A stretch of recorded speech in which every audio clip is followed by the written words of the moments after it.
The church Florian described. You get the sense that your enemy is close at hand. How strange. This uneasy feeling seems so real. How did they manage that? Now, it is time for the final battle. Let's go!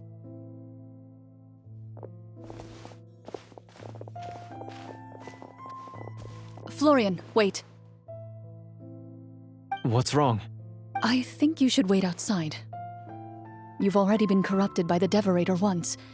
It could easily re-enter your mind and take control of your body. I don't think it's a good idea for you to be this close.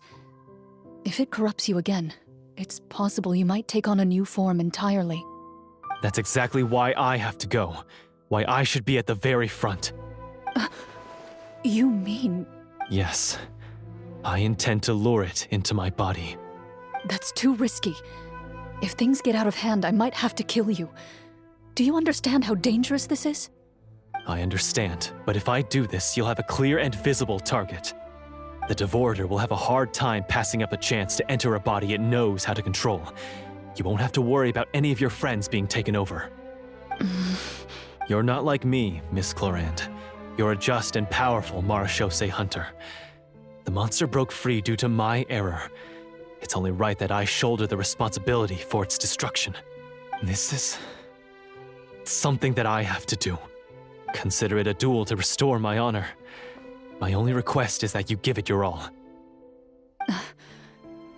I understand. Then, as a champion duelist, I hereby accept your request for a duel, and extend to you my most sincere regards. Thank you. The battle is now upon us.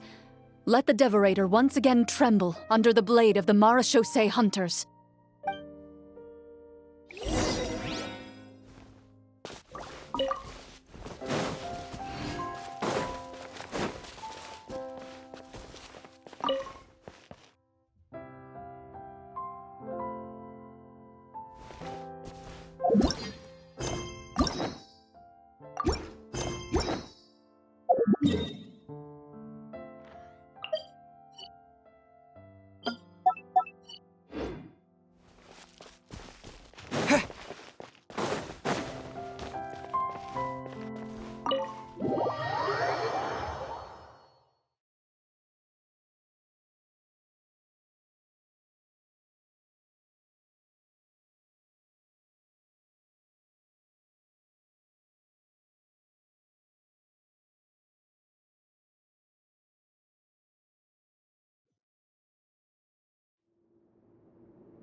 Huh?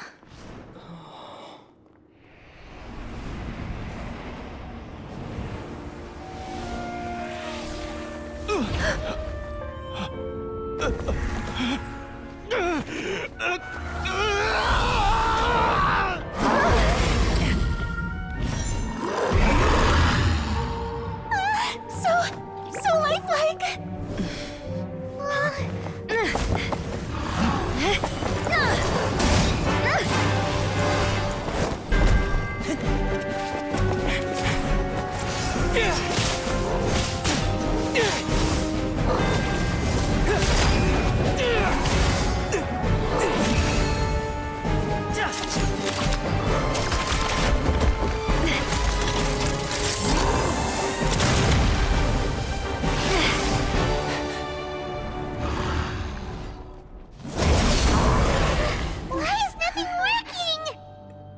This foe is not invincible.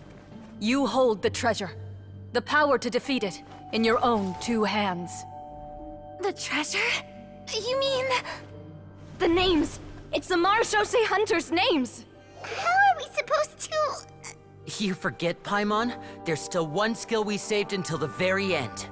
Hunters fight not for fame, but to aid the people whenever they are summoned.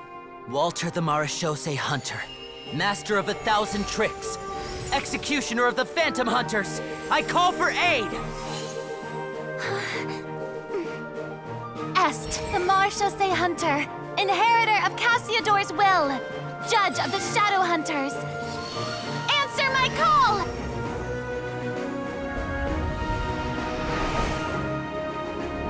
Petronia, protector of justice and order, the hunter I respect the most. Thank you for saving my friend, the best one I'll ever know. Please, lend us your strength!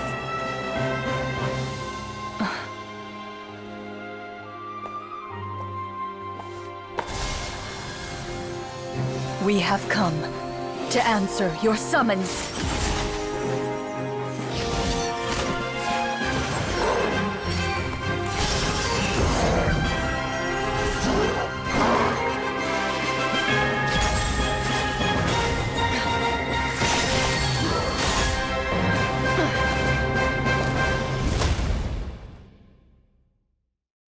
And so, the monsters were eradicated, and the sorcerer was defeated. Peace soon returned to the capital. Those in the court, manipulated by the sorcerer, also recognized the errors of their ways.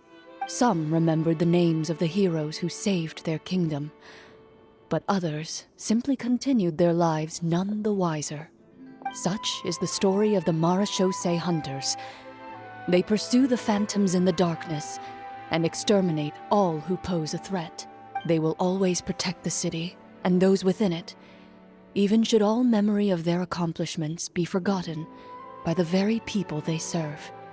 I am assuming we've finally reached the end of the script. Yes, you've reached one of the better endings. It's a pretty solid story overall. I thought it was just an ordinary adventure at first, but the further we got into it, the more impressed I became with the production and the plot.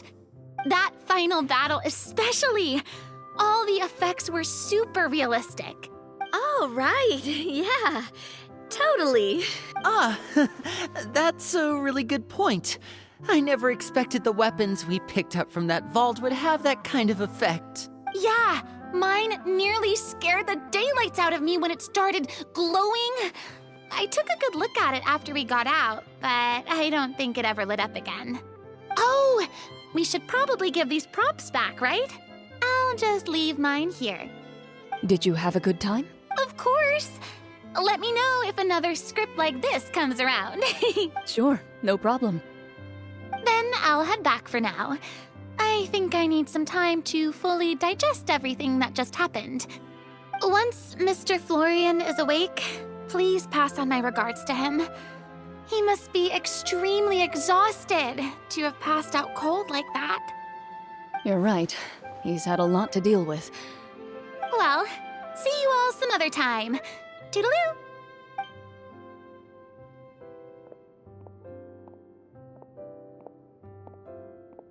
Okay, so, can I ask now? I think it should be fine, yeah. What in the world was going on back there? So you saw through all of that? That time in the cave when you told us to close our eyes, it'd be weirder if we didn't notice anything. I was dying of curiosity the entire time. I mean, you did a pretty bang-up job of pretending nothing had gone wrong. Farina actually looked like she thought all of it was planned. Guess none of us wanted to be the one to break the illusion. What are you all talking about? Oh, wait. Don't tell me Paimon never... Oh, this is all my fault. It's not too late to cover your ears. Here, Paimon, I'll do it for you. Bit late for that, don't you think?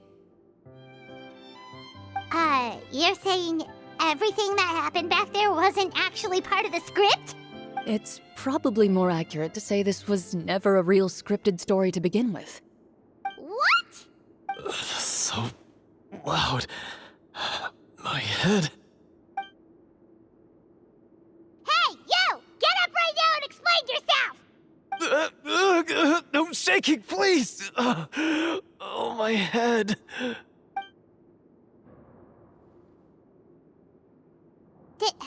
Did Paimon just hear that right? You guys made up that whole last part on the spot? It's not nice to lie to people, but Paimon's gotta admit, that was a really good story, Florian. Oh, and nice improvisation, Florian! Yeah, it was like watching a magician improvise a spectacular magic trick after forgetting an important prop. If Paimon knew something was wrong with that vault, she would have floated straight in the opposite direction. Everything was under control. As if you've ever described a situation as being out of control. I'm pretty sure any situation you consider to be easy to handle would scare a reasonable person half to death. Guess I'm just used to it. You must run into a lot of unexpected situations then. That explains why you're so good at coming up with things on the spot. As for you, Florian, I know there's no excuse for what I did. I'll turn myself into the guards at once, confess my crimes, and accept any punishment that comes my way. I would say you've already suffered more than enough. What? You may have been blinded by fame and fortune in the beginning, but your actions during the final battle had proven you to be a true marechaussee hunter. You'll be far more used to the city above ground than below. Your job as a hunter is more important. But... Of course, you'll still need to take the keys and pay a personal visit to the 2 hunters you wronged. Prepare to accept any terms they give you as well. yes, of course. As far as I'm concerned, though, your showing in the duel was enough to prove your honor. Then I'll do exactly as you said. I'll go return those 2 keys right now. Thank you so much, everyone. I'll do my best to prove myself worthy of the second chance you've given me. I swear this on my name and honor as a marechaussee hunter. Until we meet again, everyone.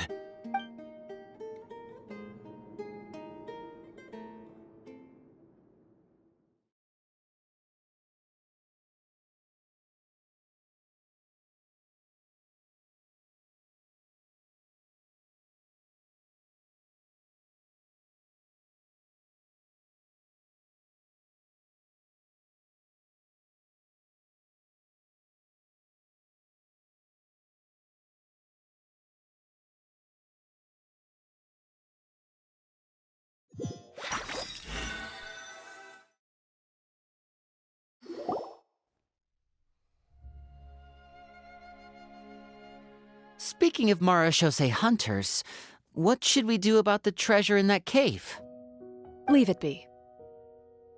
Are you sure? We could show it to people, make it so that the hunters are remembered. Don't you want that? No. Every name on that tablet made the same choice. All hunters know what the path entails. I am no exception. My identity as a marechaussee hunter is not something I need people to remember. I wish only to be recognized as a champion duelist. Nothing more. That's certainly very different from the path of a magician. Still, I admire your decision. Wait! Paimon just remembered something. If there were no special effects involved, why did our weapons begin to glow during the battle? That's because the marechaussee hunters of ages past would often imbue their weapons with special enchantments to suppress the monsters. Whenever a monster was nearby, their weapons would start to glow. Oh, so that's why they had an effect on that guy near the end. I really thought the summons were doing all the work. Well, I'm sure the summons were a part of it too. Oh? How so? This particular devorator probably hailed from the same era as the hunters we saw in the room. The names you recited all belonged to the bravest hunters. Countless monsters fell to their blades. That's likely why the devorator visibly reacted when you said them out loud. So the names held the power all along! Navia, everything you said during your summon. Huh? Oh, I meant what I said. I mean, it was true to my character, so yeah, I'm glad you heard it. Just don't make me repeat myself. It's embarrassing. I really appreciated those words. All right. Don't get all sentimental on me. Anyway, let's not talk about that anymore. I'm going to go on ahead. Don't fall too far behind now. She ran off! I should probably head back as well. This story was truly incredible. I might have to spend the whole night telling my siblings all about it.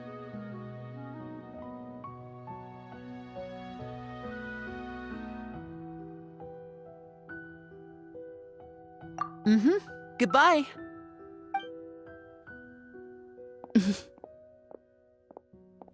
Traveler, should your name and deeds be forgotten, what do you think the significance of your journey will be?